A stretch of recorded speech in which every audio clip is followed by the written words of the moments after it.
Number 19, making long distance calls during peak hours. This is the day of the cell phone.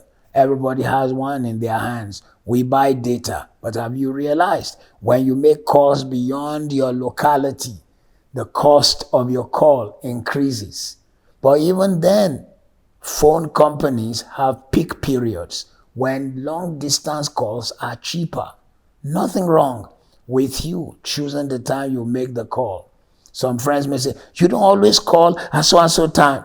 You don't have to announce to everybody that you are on your journey to making, managing, and multiplying money. You know your dreams. You know your vision. And anyone who doesn't fit in it, you may have to find a way to either manage them or keep them aside or let them exit your life if they are not a must in your life. Number 20, when you ignore your house as it wears and tears. Some of you who are listening to me today, you own your own house. But because it's yours don't mean that you then neglect, abandon. You've not painted your house in years. You've not added value. You've not made it look nice. You burn money by allowing some things to wear and tear. You've got to realize, when you live a life of, if it's not totally broken, don't fix it, you are in danger. You are in danger because one day it totally breaks down. You need to realize that every money spent on real estate can add value to the house and make and enhance its value. So the day you want to either draw equity or sell it, the value have increased. Number 21, failing to take advantage of tax incentives and tax saving incentives from the government. Look at me, wherever you are around the world. In every nation, you pay tax 4 times. When you make money, you pay tax. When you save it, the government requires the bank to take tax. When you spend, VAT is put on the spending. You pay tax. And when you die, if you have a property, whoever you leave it for, the government is coming for 25% of the value. So how do you save? Some people do not realize that one of the characteristics of the world is that they are not into tax evasion, but tax avoidance. The two are different from each other. When you evade tax, it's criminal. Where in some nations it is civil, you've broken civil laws. In some other nations, it's a criminal act. Don't evade tax. If you want a good nation, you pay your tax. But you avoid unnecessary tax. It was Warren Buffett who was surprised that his secretary pays more tax than him. We're talking here a multi-billionaire, the smartest man on earth when it comes to buying shares. And yet he pays less tax than his secretary because his secretary grabs her income, pays tax, lives on the rest. But Warren Buffett looks for what reduces tax. In the coming days and months on this platform, we will teach you how, for example, owning your own company may be a way to reduce your tax. You say, how can that be? Stay tuned to the Money Masterclass. Last one for today, or 2 more. Failing to haggle or negotiate. Negotiate everything. Never accept anything on face value, even if they told you that is the amount. Negotiate everything. Reason is, people should show you favor. You came with the opportunity to make their company happen. Negotiate everything because you've got to realize that car you're about to buy, they've calculated their profits in.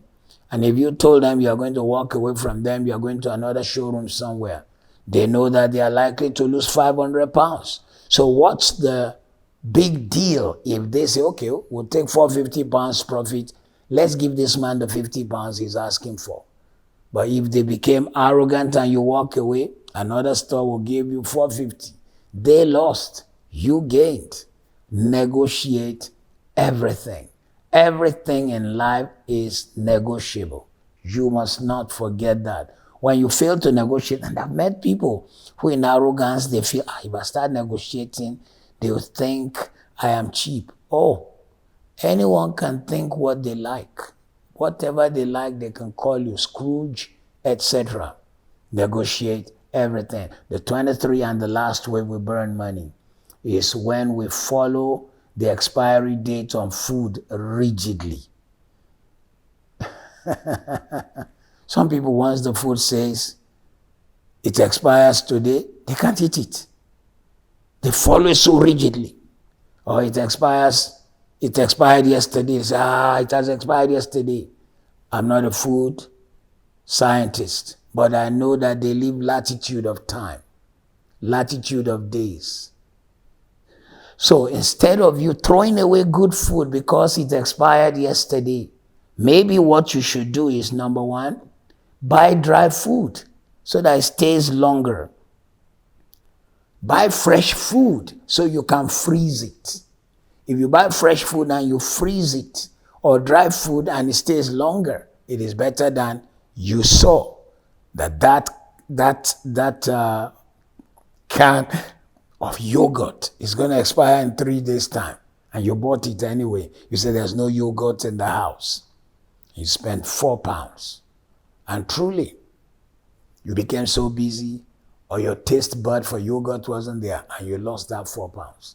May not be much to you, but £4 as a share, you as money you bought shares or penny shares, you'll be amazed the value it becomes in a few years' time. So I do hope that today's teaching has helped you. So listen, you need to save money. You need to serve with your money. And you need to send your money to work. Save it, serve with your money, touch lives, but then send your money to work. Put shoes on your money. How do you do that? When you invest, you can be home and your money is in this company, that company, so the money is working. One of the characteristics of wealthy people is that once they make the money, they are not keen on spending. The characteristic of poor and rich and middle class people is spending. In fact, middle class, once they have a degree, nice car, all they want to do now is to impress their friends. Wealthy people don't impress nobody. They might wear the same jeans, which is very good, but wear the same thing for a long time because they rather will buy value. So today's Money Masterclass has been how to avoid burning your money so that your money can bear fruit for you. So until we come to you again, stay good, stay blessed.